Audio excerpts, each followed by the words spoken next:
Hello, I'm Scott Wrighton, and I serve as Decatur City Manager, and it's my pleasure to bring you these weekly updates on the COVID-19 and how it's affecting our community, and bring you other information and news from your Decatur City government.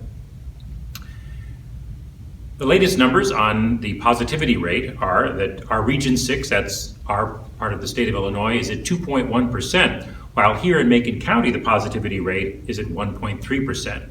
Both these numbers for Region 6 and for Macon County have largely stabilized in that area. 2 point something for the region and 1 point something for Macon County have been the numbers that we've seen over several weeks. So this is certainly excellent news that the pandemic is increasingly under control and managed. While about 26% of Macon County's population has received at least one dose of the vaccine, only 9.7% of the county's population has been fully vaccinated, meaning that they've had both doses. The last time I spoke to you, I was somewhat critical of the state of Illinois for failing to deliver sufficient quantities of the vaccine to Macon County. Having only 9.7% of our local population fully vaccinated is still inadequate, and it is behind the rates of vaccination of our sister counties right here in central Illinois.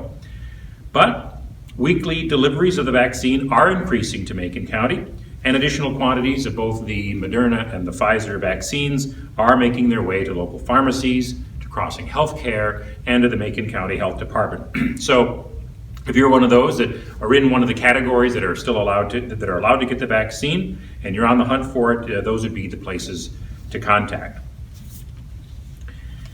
We've all read about some of the large numbers of especially young people who are enjoying their spring break in Texas or Florida with no masks and no social distancing, and seeming to largely throw caution to the wind.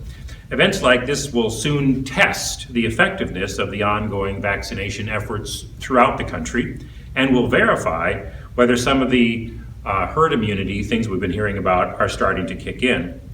If infection rates do not jump back as a result of these behaviors, or as a result of new strains of the virus that have been found already present in Illinois, then that would likely lead to more openings of business and less restrictions moving forward. We'll just have to wait and see.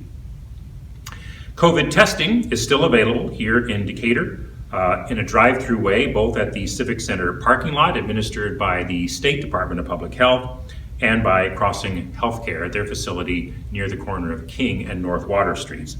However, the site at the Civic Center parking lot is only open on Monday, Wednesdays, and Friday, and I believe that it's likely that their testing will come to an end at the end of March. We've seen significantly fewer vehicles there, and even after they do choose to end it, whenever that is, you'll still be able to access drive-through testing at the Crossing Healthcare facility. So, like I always do, I'd like to talk about a few other things besides COVID during these weekly videos. As many of you know, there's been, over the 2020 and into 2021, an uptick in shootings here in our community, which remains a deep concern. But thankfully, we've received a lot of valuable input and ideas from outside groups who are seeking to work with us and with many other agencies in Decatur to find ways to direct people who are involved in these shootings to other things. I think it's also important to point out, and this was in the news recently, that the Decatur Police Department's solve rate for many of these shootings is actually very good. It takes time to solve these cases, especially because in many cases, sadly, we don't have the cooperation of witnesses in the area. Nevertheless, the Decatur Police Department has been very effective in being able to bring to arrests many of the people that have been involved in these shootings, and we continue to have confidence that they will keep doing that.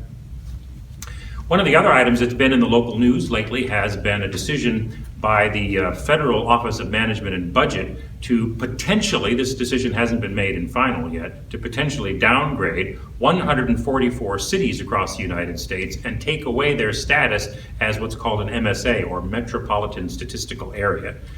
There are about 390 metropolitan statistical areas in the United States, and by eliminating 144 of them that are smaller in size, that would take out about a third of them. This would likely lead to some negative financial impacts for us, especially in the area of transportation and public transit. It would also probably affect some of our retail and industrial recruitment, because designation as a metropolitan statistical area might be a key component for those sorts of economic development decisions. So we'll be working closely with our federal legislators, both the House and the Senate, to help them understand that this is not helpful to the city of Decatur. This is not the same as what our census number is. The Census Bureau has not released the number for the city of Decatur's population. The determination of MSA means that if your central city is over 50,000, then which of course we are, then you're a metropolitan statistical area. And what the federal government proposes to do is just somewhat arbitrarily move that number to 100,000. And of course, we don't know what Decatur's population will be as a result of the 2020 census, but it will surely be more than 50,000 and less than 100,000. So regardless of the census number that will be coming later in the year, this has certainly a great deal of impact for us. The potential impacts to the city's budget are many as it works its way through 2021 and prepares a budget for 2022. I'm pleased to report to you that your mayor and city council are working to be very proactive about this. We have weighed in with many other cities in the state of Illinois to oppose a proposal by the governor to reduce the city's statutory allotment of income taxes that have come to us for many, many years. The governor has proposed to take 10% of that from cities in order to balance their own state budget. If there is a downturn in the census number, that will have a direct impact on the amount of money that the city receives for paying for basic services in the city.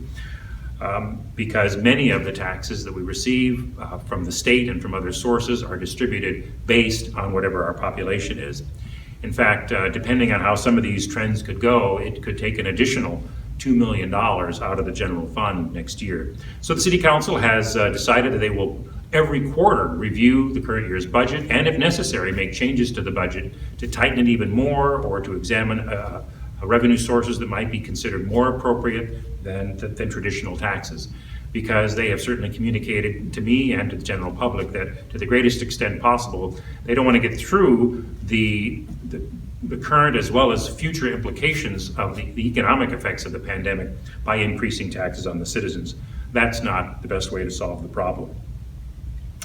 Finally, I want to report to you that the city has also been trying to be very proactive in planning ahead for how to make best use of the federal and state money we receive in these different relief packages. There were several relief packages in the previous administration, and there's a new one coming from the new administration. They all have different rules. Some of them come directly to the city of Decatur. Some of them go through the state of Illinois.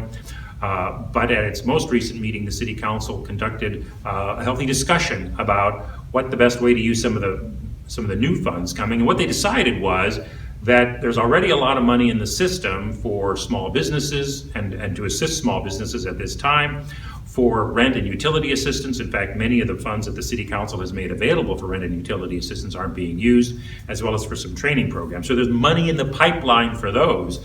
But two areas that the council decided we want to make sure that they're well funded is helping people reorient their skills or somehow retool themselves so that if they've lost their job, maybe even permanently in the service sector or for some other reason as a result of COVID, that they can get retrained, and that helps them have a better wage and therefore be more successful in our local economy. And sometimes that involves investment in incubators or highly specialized programs that might not be available here, or some other ways that we can help better prepare the workforce and help people to be contributing members of society with maybe a different skill.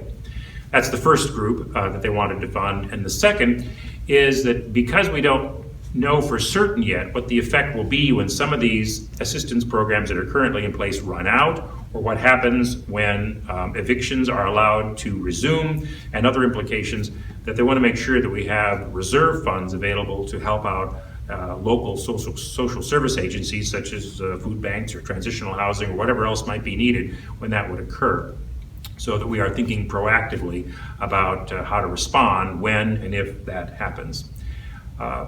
This is a changing situation, and so it'll be my pleasure to bring you updates about that in future videos. So as I have done in the past, I say again, because it bears repeating, thanks for all that you do to help the city make Decatur better.